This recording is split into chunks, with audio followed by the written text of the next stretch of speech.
yet. A few words about electrical vehicles.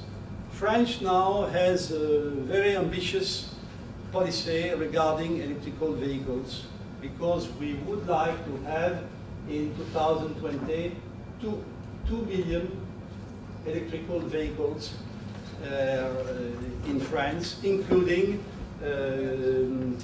rechargeable hybrid vehicles.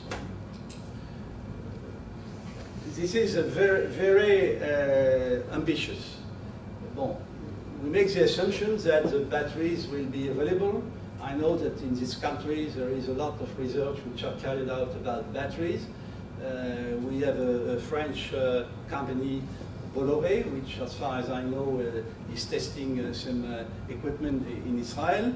But the reliability of the battery is still questionable. Let's assume that they will be sufficiently reliable. So the objective would be to have 2 million electrical vehicles in 2020. The problem is not only with the battery, it is also with the charging station. And we are currently standardizing on 3 types of charging station. The home station, or station at work, which will require 8 hours for a car to be fully recharged, but with a power limited to 3 kilowatts. But it will not be sufficient. All an infrastructure has to be developed so that a car can refuel when necessary, maybe just for 10 minutes or 15 minutes. And so a second version is currently being standardized, what we call the semi-rapid station, with a power of 24 kilowatts. And then we can, within 5 minutes, refuel for 10 kilometers. And also, under development, another solution, more powerful at 40 kilowatts. The big question is that if you use a 3 kilowatt charging point, well, you need electrical power equivalent to a water heater, which is acceptable. During the night, you charge or recharge, it's acceptable by the network.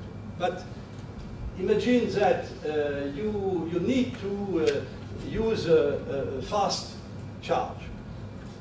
In that case, in 1 hour, you will you will need the power equivalent to what a standard building is requesting.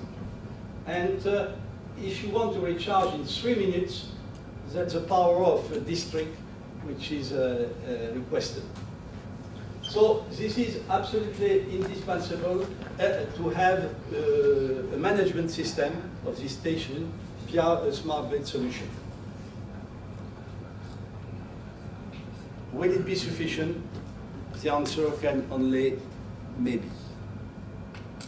So you see the ultimate objective of smart grid would be to have a central, where will be the center? This has also to be debated.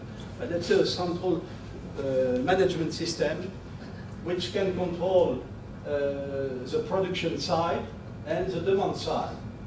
Electrical vehicles participating in both sides. And the big question is, will we have in the future new way for storing electricity, such as regenerative fuel cells, new kinds of batteries? I don't believe that hydrogen is a very credible solution, but some people are not of the same opinion. As a conclusion, I would like just to say that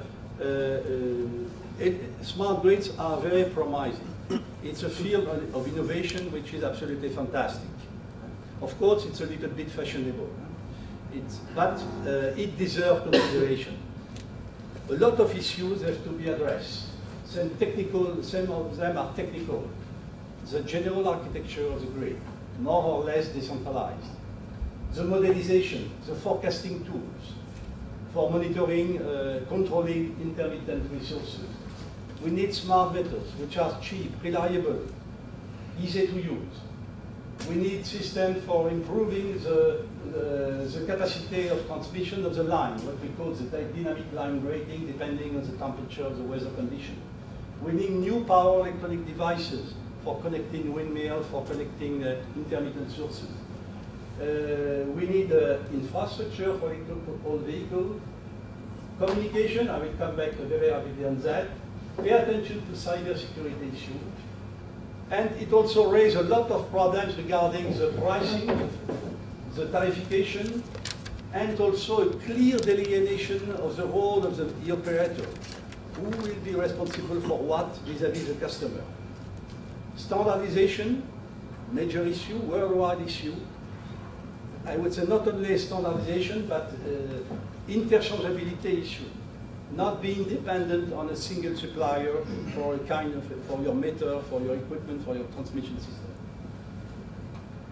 Financing, it's a huge cost, who will pay? And also sociological acceptance, because smart gates create in France a network we create of 31 million people who will be connected onto the same grid, with the risk of cybersecurity, cyber attacks. Well, just my last slide will be about communication, because well, we need information, but how to transmit this information? Starting from the water heater or for the washing machine, we have to convey the electricity to central station. And today we distinguish in the analysis 4 segments. The first methods will certainly be wireless communication solutions, such as ZigBee, ISA 100, maybe PLC. Then we have the segment between the homes or the buildings and the concentrator. Probably, but not necessarily, it will be PLC or wireless solutions such as GPRS, 3G, WiMAX. Then from the concentrator to let's say to the high voltage station, to the transmission network, we don't know exactly what we should adopt. Maybe long-term LTE, the 4th generation, maybe optical fibers. Some people say WiMAX is a solution, but it raises a question of frequency.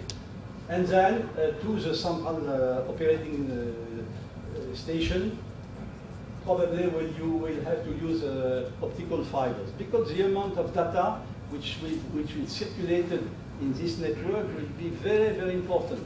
If we want each quarter of hour peak data in each home, transmit them on almost simultaneously on the network, you need a very high rate. So it's not so obvious. And major issue, I repeat, the question of cybersecurity, cyber attacks. We cannot develop smart grids without paying sufficient attention to this dimension, because we know that a lot of people, including students, will spend hours trying to crack the system, enter into the meters, and introducing virus into the grid, and it will be a disaster if the grid collapses because of virus, and we would even do not know where it comes from.